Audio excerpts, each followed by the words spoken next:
Hello, my name is Scott and this is Cities Skylines. This is just going to be a preview video giving my thoughts of the game after spending about 30 hours working on the city you see on screen. I'm currently up to about 43,000 people and about 1.5 million in the bank. I'll also share some tips in this video of things I've done.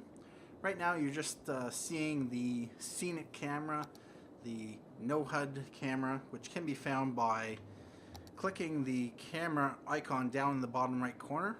It's the free camera mode. Gives you some nice screenshot type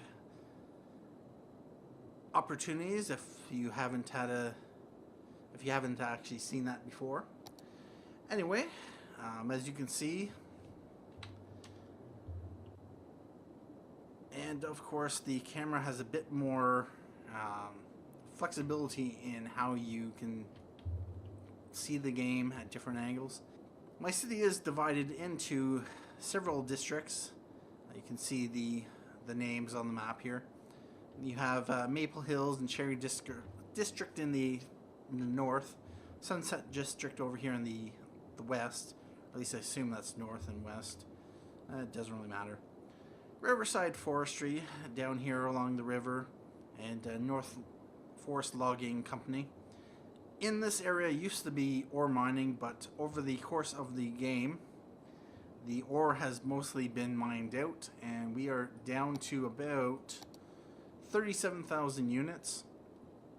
And from what I understand, that's how much is available within the buildable area. The stuff that's outside this isn't counted. As you can see, I have no ore units available, or no oil units available, yet there are patches of oil that I can access. If I had this square here, I could build the oil industry, but because I don't have that there, I don't have any units of oil available. So wherever on the map that I have available to me, there are still some patches of ore that I can access. Nothing up here. So there's probably still a little bit in here. You can see the faint blue, but this at the start of the game was nice and blue, and it did last quite a while. Unfortunately, once the ore starts running out in an area, the buildings start getting abandoned because they don't have the resources required. Anyway, over here in Sunset District, it is mostly just a residential area. There is a little bit of commercial down here and along here. I didn't want it to be anything more than just a predominantly residential area. This is mostly zoned as low density, although I have some high density along the coast. I have a bridge over here to pretty much nowhere. It's called Glade Park at the moment, but if I continued this map, I was going to buy this tile here and build another community here. It is mostly high density residential, and I'd probably continue that theme here. Maybe a little bit of low density on the outskirts. And right here is my downtown core. It's split into two sections, the east side and the west side, separated by this main artery that goes up through and to the highway. And I had planned from the beginning to build this up, and it's taken this long to get to this point. In here is supposed to be, or planned to be, a central park type thing with a lot of leisure, but at this point, if we go to leisure, for the most part they're pretty well happy. I have plenty of parks and other stuff in the area, so adding any more parks in there just be kind of overkill, since they're not really going to benefit now because they have the highest accessibility.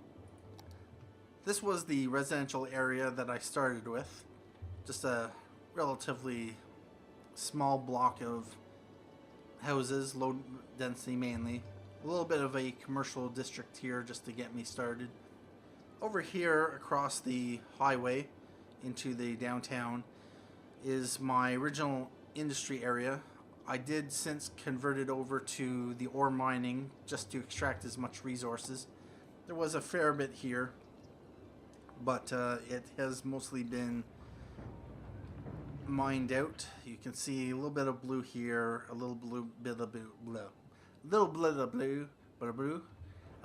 bit of blue, but from what you can see here, this indicates that there is not enough raw material, no raw materials available. The building can become abandoned if nothing is done. Make sure trucks carrying raw materials can reach this building.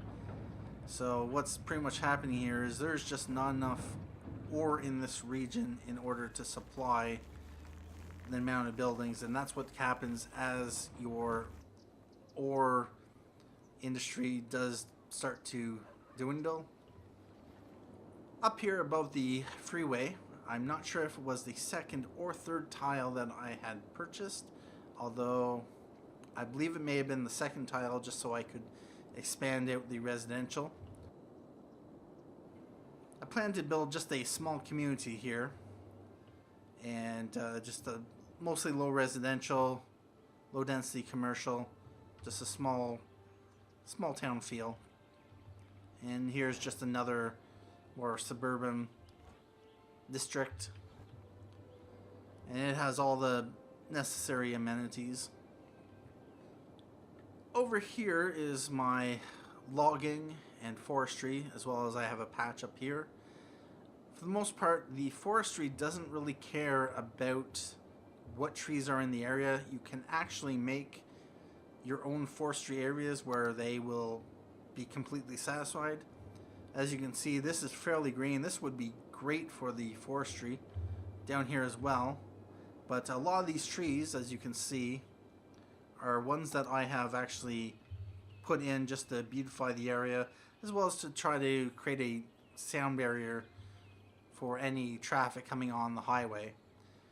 And because of all the trees I have put in here, you can see it's quite a lot.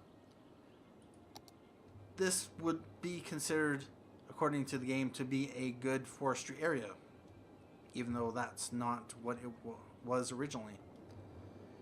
And so you can pretty much create any area that you want to be forestry. It doesn't have to be in a virgin forest or one that was spawned in from the beginning of the game. This is my main transit hub. It consists of a passenger train station, a metro station, as well as several bus stops in a transit station type format. See here I have several stops, two here, red and green or red and yellow lines, as well as a darker pink line.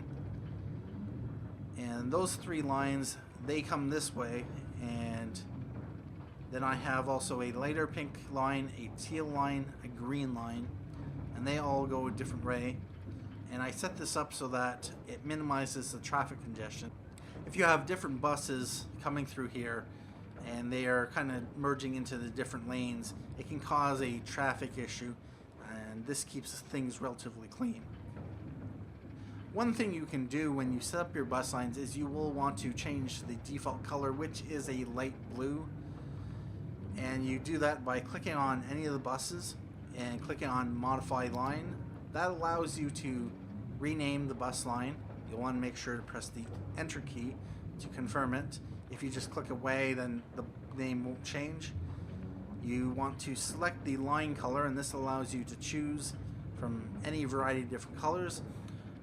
It would be nice if there was a palette that you can select from. You can set up different colors, and it can be hard to find different colors to use.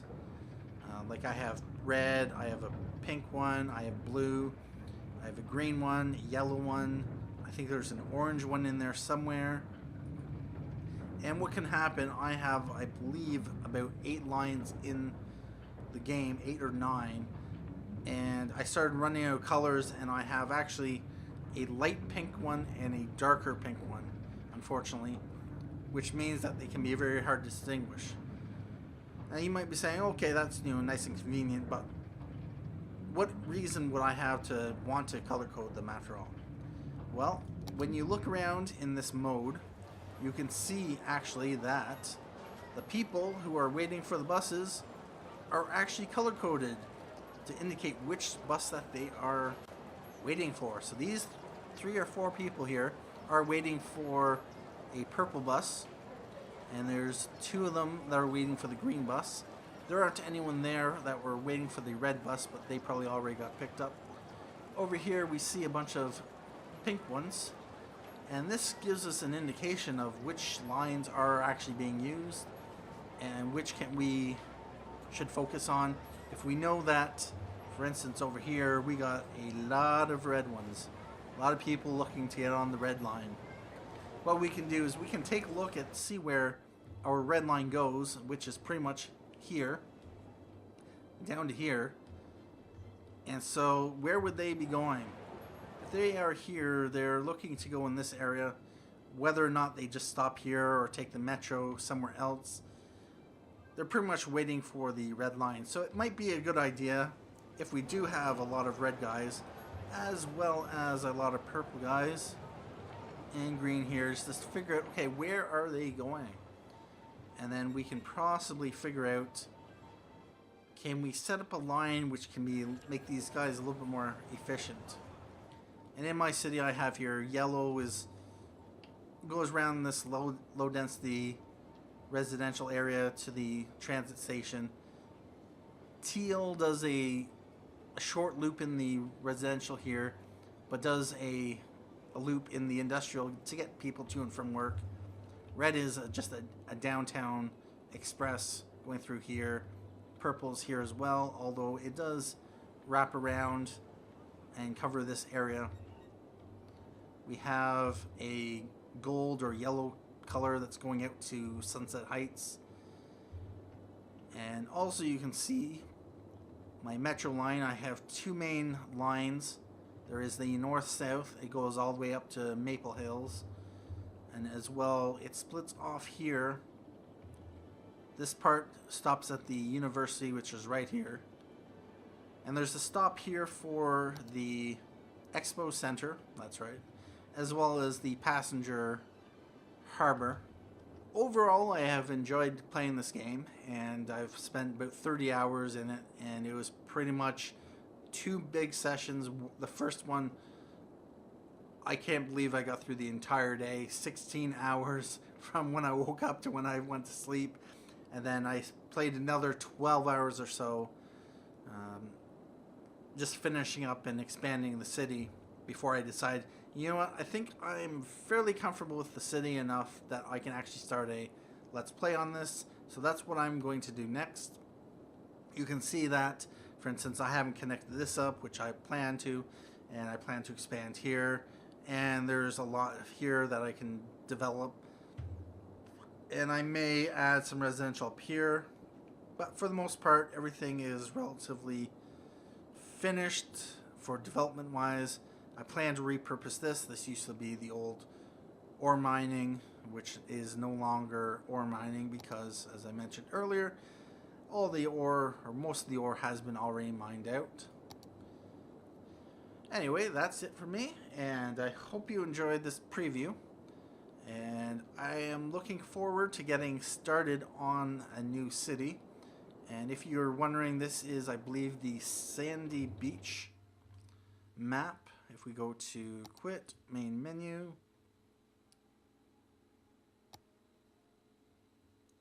new game, yep, it was the Sandy Beach. I'm not sure which one I'd start on next, whether it be, I might take a look at these before I actually start. But I know Quill has, I believe, used this map in some of his. Diamond Coast, I believe I've seen that one. Lagoon Shore, I've seen that one. I may actually take a look at the workshop, see if there's some interesting maps. Anyway, that's it for me today. And hopefully I will get a Let's Play up soon. I don't know when I'll start it. I have a few other things I want to do. But I'm definitely looking forward to getting in the game. Anyway, have a good day.